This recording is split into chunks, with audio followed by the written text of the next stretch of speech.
আমি elevator education থেকে Souvik sir কথা বলছি।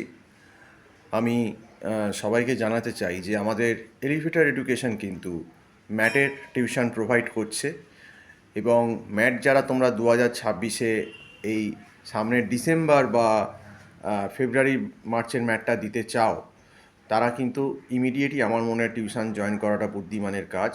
তবে ডিসেম্বরের জন্য আমি একটা কথা বলবো যে ডিসেম্বরের টাইমটা অনেকটা কম হয়ে গেছে, কারণ এখন আর খুব বেশি সময় কিন্তু নেই। কাজেই আমি বলবো যে যারা এখন থেকে প্রিপারেশান করতে চাইছো, আজকে অক্টোবরের প্রায় 5 তারিখ হয়ে গেল, 5 অক্টোবর। তো সেক্ষেত্রে তাদের ফেব্রুয়ারি মার্চের জন্যই প্রিপারেশান করাটা বুদ্ধিমানের কাজ। আর একটা ম্যাটের মতো একটা কম্পিটিটিভ এক্সাম, সেখানে কিন্তু আমি তোমাদেরকে বলবো যে একটু ভালোভাবে প্রিপারেশান করতে, ভালো স্কোর করতে গেলে কিন্তু তোমাদের মিনিমাম 4 থেকে 5 মাস কিন্তু মিনিমাম সময় দেওয়া উচিত। এবং যারা কিন্তু উইক তাদের অনেক ক্ষেত্রে কিন্তু 6 মাস সময়ও লেগে যায়। এবং আমাদের এখানে কিন্তু পুরোপুরি ক্লাসটা অনলাইনে হচ্ছে, গুগল মিট প্ল্যাটফর্মে অনলাইনে আমরা ক্লাস নিচ্ছি এবং এই ক্লাসটা আমরা প্রায় সপ্তাহে 5 থেকে 6 দিন করাচ্ছি অনলাইনে। এবং এখানে ম্যাথস, ডিআই, রিজনিং, ইংলিশ সমস্ত কিছুরই কিন্তু আমরা ক্লাসটা নিচ্ছি। তো তোমাদের আমি বলবো যে তোমরা যদি অ্যাডমিশান নিতে চাও আর কিন্তু দেরি করো না।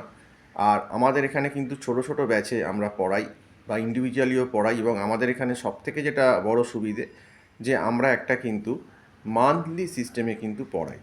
তো অন্য জায়গায় গেলে তোমাকে হয়তো প্রথমেই একটা লামসাম টাকা ডিম্যান্ড করতে পারে, আমাদের এখানে কিন্তু সেই ব্যাপারটা নেই। আমরা কিন্তু একটা অত্যন্ত নমিনাল ফিজেই কিন্তু ম্যাথটা পড়াচ্ছি, এবং মান্থলি ফিজের সুবিধে কি যে তুমি 1 মাস পরে দেখে নিতে পারবে যে তোমার শ্যুট করছে কি করছে না। আর যে জায়গায় গেলে তোমাকে প্রথমেই 15-20 হাজার টাকা, 20 হাজার টাকা নিয়ে নিল, সেখানে গেলে খেলে কিন্তু তোমার মুশকিল হয়ে যাবে।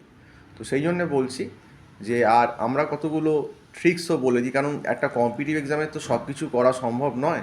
তো যে যে সেকশানগুলো থেকে বেশি আসে, ম্যাথসে, ডিআইএ, ডেটা ইন্টারপ্রিটেশন, লজিক্যাল রিজনিংয়ের, ইংলিশের, সেই জায়গাগুলো কিন্তু আমরা স্টুডেন্টদের আগে পড়িয়ে দিই।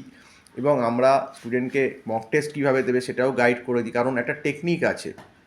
দেখো, ম্যাটে কিন্তু নেগেটিভ মার্কিং আছে, এবং ম্যাটে নেগেটিভ মার্কিং আছে বলেই কিন্তু কতগুলো টেকনিক তোমাদের ফলো করতে হবে, এবং ম্যাটে অ্যাকুরেসির ওপর জোর দিতে হবে। এবং 2 ঘন্টার এক্সামে কিন্তু কোন সেকশান থেকে কতটা অ্যান্সার করলে, কতটা ঠিক হলে কত তোমাদের নম্বর উঠবে, পার্সেন্টাইল স্কোর হবে, সেটা কিন্তু আমরা যেহেতু দীর্ঘদিন পড়াচ্ছি আমরা সেটা বলে দিই। এবং সেই আইডিয়াটা কিন্তু যদি স্টুডেন্টের থাকে যে আমি কতটা কোন সেকশান থেকে অ্যান্সার করলে আমার এই স্কোর হতে পারে, সে কিন্তু সেইটা বুঝে করে। কারণ অতিরিক্ত করাটাও ভালো না, অতিরিক্ত করতে গিয়ে যদি বেশি নেগেটিভ হয়ে যায় সেক্ষেত্রে কিন্তু খুব মুশকিল হয়ে যায়। এবং সেটা কিন্তু যদি কেউ ভালো করে মক টেস্ট দেয়, তার স্পিড, তার মানে কতটা তার ক্যাপাবিলিটি আছে, কতটা তার লিমিটেশান, সে কিন্তু বুঝে যাবে। সেই জন্যই মক টেস্টগুলো দেওয়ানো, তাহলে সে একটা ট্রেন্ডে চলতে পারবে। এবং আমরা ম্যাটের কিন্তু একদম বেসিক লেভেল থেকে পড়াই, একদম বেসিক লেভেল থেকে চ্যাপ্টার পড়িয়ে তারপরই কিন্তু আমরা ম্যাটের, যখন সে সড়গড় হয়ে যায় তারপর আমরা তাকে ম্যাটের যে প্রিভিয়াস ইয়ার কোশ্চেনগুলো সেগুলো কিন্তু সলভ করাই।